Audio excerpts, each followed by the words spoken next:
So this is the story of Claus von Stauffenberg, and this is a story I've always wanted to tell. I'm a novice history buff at best. My love for history comes from my grandfather, and he's not my biological grandfather. This is the man that my grandmother married later on in life. He was a white man at that, John Jordan. And before he passed away, I gave him a Father's Day card, and I let him know, great men have titles given to them.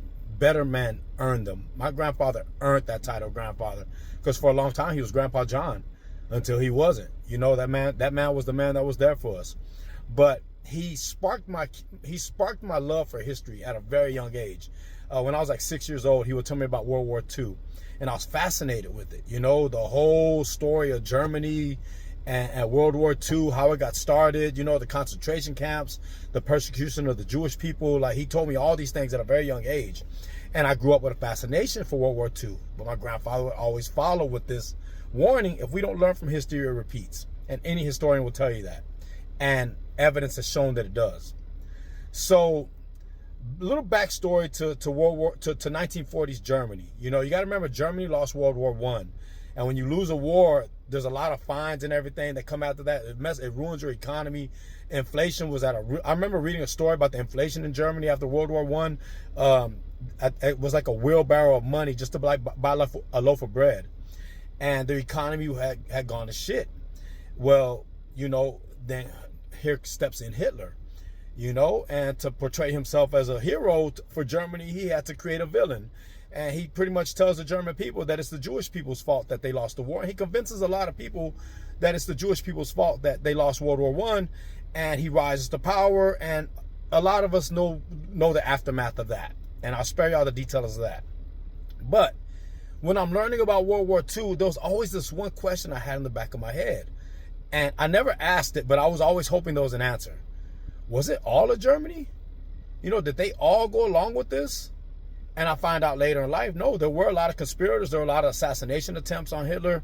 But the one that stood out to me the most was the one with Claus von Stauffenberg. And his story is amazing because of who he was. Claus von Stauffenberg, he came from an aristocratic family. He came from a noble family in Germany. And not only that, he was a World War I hero. He had lost his eye. He lost a few fingers. And he was a very respected military man. He was very educated, and he came from a noble family. He's like a rising star in Hitler's ranks. So his story sticks out to me because everything he did was sacrifice. Because he could have just sat back and just rolled that train to greatness in Germany. But nah, the dude had a conscience. They say he had very strong Catholic convictions about what he saw Hitler doing, and later on he started to disagree with him, and he became part of an assassination attempt. And actually, they almost succeeded. They made a movie about it, Valkyrie, with Tom Cruise, and it's actually historically accurate. But he planted a bomb. The bomb went off. They were unsuccessful in the assassination attempt. And this is where history is so funny. Like, we see history in hindsight, you know, and it's really easy to look back on that. Oh, he was a hero. He wasn't recognized until like the 80s for what he did. For a long time, he was considered a traitor in Germany, and his family had to go into hiding. And to me, his sacrifice was greater because of his nobility and his military rank. You know, this guy had an easy path to like success, and instead he chose to do the right thing and stand up against evil. And even when they executed him, when the plan failed, you got to go read up on the story. I forget a lot of the names, but one of the lieutenants actually stepped in when he went in front of the firing squad. One of the co-conspirators actually jumped in front of him and took the bullets that were meant for him. And then later he was executed as well. And his last words, they stuck true to the movie. If you watch the movie, it's really cool because there's a scene in the movie that really stands out to me when they're trying to recruit him. And when they're trying to recruit him, he's pretty much telling them, like, why are y'all doing this? You'll never succeed. And they even tell him, we know we're not going to succeed. And he said, why do it? And they said, to show the rest of the world that not all of us were like him. I thought that was powerful. And then when I went to go read up on the history of it, they were having second thoughts about this assassination attempt.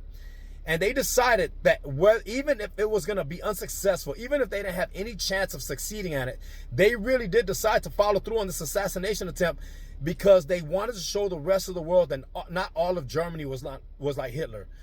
And they had a good reason to, because we still to this day associate Germany with Hitler. I feel bad for the German people, and I feel bad for the people that stood up against him, because they've been lost in history. You probably have never heard of the name Claus von Stauffenberg. So I really wanted to share that story, because I think he had a great story, and it's worth sharing. If nothing else, to encourage people to go read up on the story. And his last words in the firing squad before they executed him were, "Long live sacred Germany." Everything he did for his country. And I thought that's a beautiful story. I think he's a great man in history that's worth looking into. If nothing else, to know that there were people that stood up to evil at that time. Thanks for listening to my video on this today. I hope it sparks you to go read up more on Claus von Stauffenberg and the people of Germany that stood up to Hitler, because it's sad that he's more remembered than the people that stood up to him. Thank y'all. Y'all have a good day, and like and share.